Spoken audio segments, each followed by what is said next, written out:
بشر بھی تھے اور نبی بھی تھے.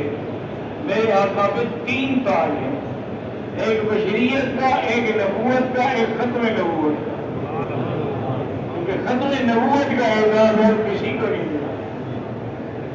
ما كان محمد أبا أحد من رجالكم ولكن رسول الله وخاتم النبيين. یہ اعزاز صرف محمد مصطفیٰ کا ہے صلی اللہ علیہ وسلم.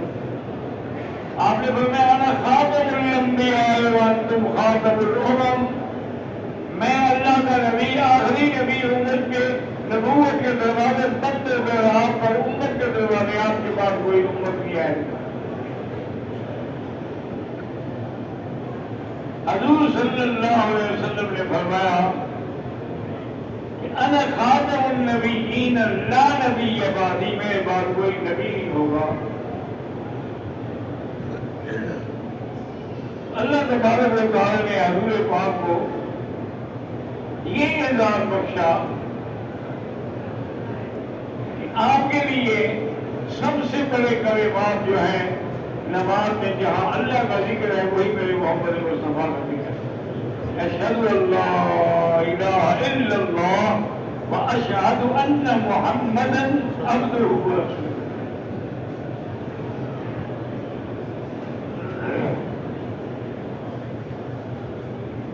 تو حضور صلی اللہ علیہ وسلم کا سارے قرآن مقدس میں کسی نے آگے بی بی عائشہ سے پوچھا کہ حضور کے بارے میں تو بتائیں. فرمایا بشر من البشر، انسان ہے، گھر میں بیٹھے ہوتے ہیں، کبھی ہماری کھانے پکانے میں بھی مدد کر دیتے ہیں، کبھی اپنے جوتے کو ٹانکا بھی خود لگا لیتے ہیں. نہ بشر من البشر.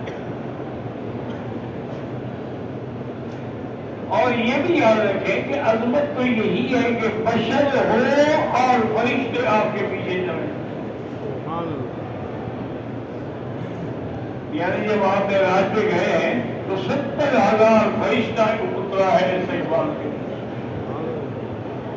اب حضور معراج پہ ہیں لیکن جبریل جو نوری ہے وہ 7 سال پیچھے بھاگ رہا. اسی لیے علامہ اقبال نے کہا تھا سبق ملا ہے یہ معراج مصطفیٰ سے مجھے کہ عالم بشریت کی زد میں آ کر دوں. اب مجھے پتا لگا کہ اب بشریت کیا چیز ہے، کہ فرشتے بھی پیچھے ہیں اور مراد بھی نور کی ہے، قائد بھی نور ہے، اور تمام انبیاء آپ کے اقتداء کے لیے کھڑے ہیں. اور حضور نے سب کو بار پڑھ کے امامت الانبیاء کا لقب بھی حاصل کروا دیا. اسی طرح قرآن پاک میں آتا ہے کہ حضور کھڑے ہوئے قرآن پڑھ رہے تھے. بعض علماء نے لکھا ہے کہ یہ واقعہ گویا وادی النخل کا ہے جو مکے اور منا کے درمیان میں ہے.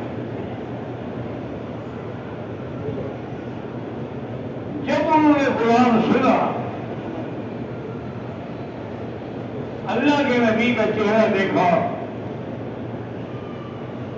تلاوت سے اتنے متاثر ہوئے جب حضور نے سلام پھیرا تو فوراً مسلمان ہو گئے.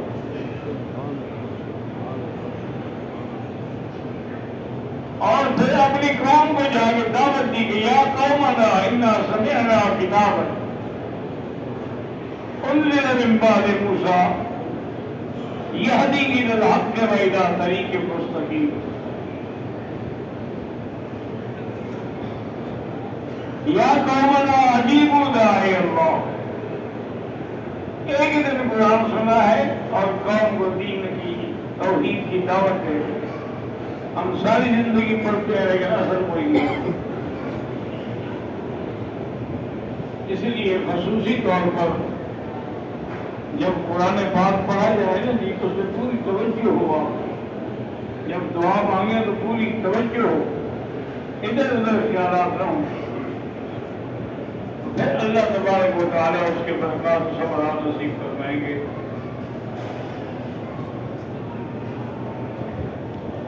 جیسے کہ لڑکی کے لیے ہاتھ پاؤں سے اگر بال ہے تو ہٹا سکتے ہیں، ہٹا سکتے